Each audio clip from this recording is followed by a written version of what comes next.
Welcome back to Fantasy Football Today. I'm Jamie. That's Heath. We have banished Jack Capitordo back to his booth to run the show after losing in Name That Player. Let's talk about some of the roster trends of the moves you made on Tuesday night, the most added and most dropped. We're not going to get into the most traded anymore because hopefully the trade deadline is passed in the majority of your leagues with the fantasy playoffs approaching very, very soon. The most added players from the Tuesday night waiver wire moves include some interesting names and some running backs and wide receivers that could be helpful to you for the upcoming week. Let's talk about the Titans, and we'll start with Dontrell Hilliard. We could throw in Deontay Foreman as well. Heath, give me the breakdown of the backfield there in Tennessee. Who do you prefer, and is either of them, or maybe both of them, must-start options?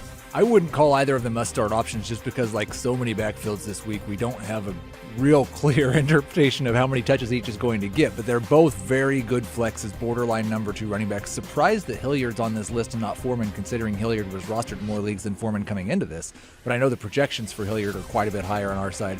I do think in full PPR, I'd prefer to start Hilliard, and non, I would go with Foreman.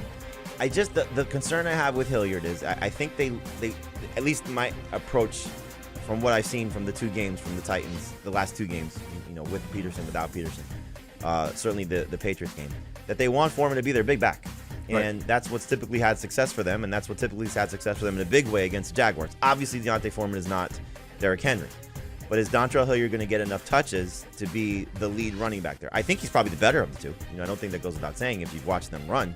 But will he get those opportunities? And then what does Jeremy McNichols' potential return mean for both of those guys? And so I hope McNichols doesn't become a factor. They kind of just leave him as a third option on the bench. But I lean toward Foreman in non-PPR and probably even in PPR just based on how this game could unfold. But I really don't have a strong lean either way based on how this game could unfold. I think they're better off low and start. Right. I do think the one thing that could impact this, and we don't really know, is which Jacksonville defense shows up. Because there's been a big portion of the season where their run defense has been really, really stout, and they've struggled in the passing game. If they have a good run defense in this game, that'd be a bad news for Foreman, I think. It did come off they're coming off a bad week where Sony Michel ran through them. So, maybe the long road trip, and they're at the point of the season where they know they're playing out the string, and so that matters as well.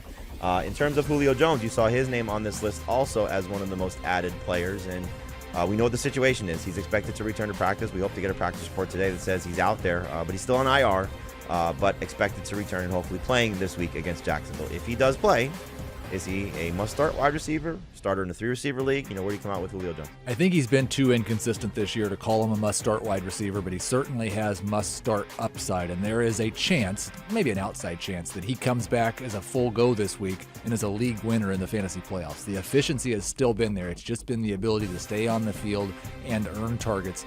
Unlike their run defense, the Jacksonville pass defense has generally been miserable. So I do think it's a great opportunity. He may get 7, 8, 9 targets in this game and just be a must-start wide receiver rest of the season. If he does not go, you saw Nick Westbrook on this list also.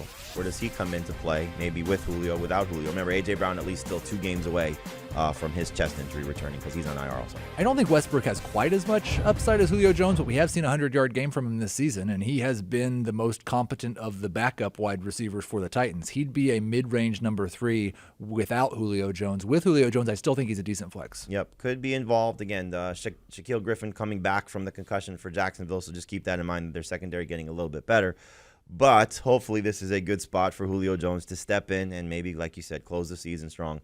Definitely worth adding if he's still available. Was about 60% with his roster percentage going into Tuesday night. Just one more name, just because I think we should mention it. You saw JaMycal Hasty's name on the list.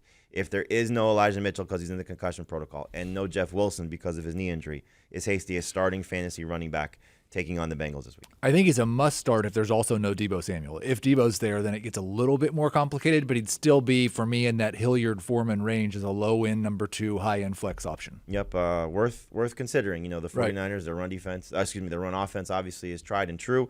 Bengals dealing with significant injuries on the defensive side of the ball, specifically Logan Wilson, one of their star linebackers, could be out or is out for this game. So some opportunity there for maybe JaMycal Hasty and Kyle Juszczyk, somebody you want to consider in some deeper leagues as somebody to add if you are stuck.